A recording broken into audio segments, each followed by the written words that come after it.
2026ல யார் ஆட்சி அமைப்பான்னு நினைக்கிறீங்க? டிஎம்கே தான் வரும் முன்னால், அதை விட்டா ஏடிஎம்கே தான் வரும். டிவிக்கு ரொம்ப ஃபேன்ஸ்லாம் துள்ளிட்டு இருக்காங்க, டிவிக்கே தான் வரும் அப்படின்னு சொல்லி சொல்கிறாங்க. நீங்கள் டிவிக்கே பற்றி என்ன நினைக்கிறீங்க? டிவிக்குன்னா டிவிக்கேனா என்ன சொல்கிறீங்க? விஜயெல்லாம் வரமாட்டாருங்க. ஏங்க? அவர் இப்பயே பாதி பேர் வந்து எல்லாம் சின்ன பசங்க தாங்க விஜய்க்கலாம். பெரியவங்களோட ஓட்டுலாம் வந்து ஒன்று ஏடிஎம்கே வரும், இல்லைன்னா டிஎம்கே வரும். மீதி எந்த கட்சியும் வராதுங்க.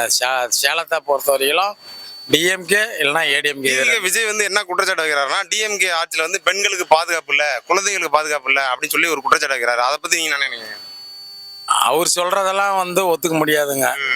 பெண்களுக்கு வந்து வந்து ரைடு போவாங்க. எப்படின்னா சந்தேகேஷன்னு யார் நடந்து போனாலும் சந்தேகேஷன்னு பிடிப்பாங்க. இப்போ அந்த மாதிரிலாம் கிடையாதுங்க.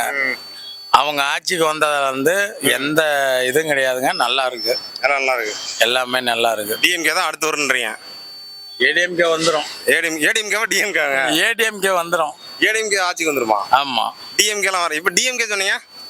நான் இந்த ரெண்டு பேர் தான்.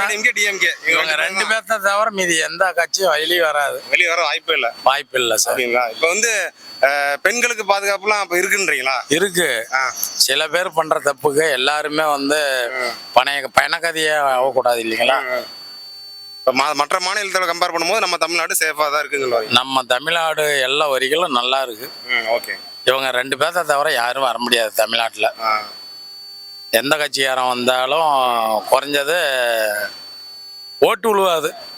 இவங்க ரெண்டு பேரை தவிர மீதி. நம்ம விஜய் வந்து எடுத்த உடனே முதல்வர் ஆகணும் அப்படின்னு சொல்லி ரொம்ப ஒரு வைராக்கியமா இருக்காரு. அது பேருக்கு தாங்க சொல்ல முடியும். முன்னாலாம் வெளியே வர முடியாது. ஏங்க மெயினான தலையை விட்டுட்டு எப்படிங்க குழந்தைங்களாம் வெளியே வரும்?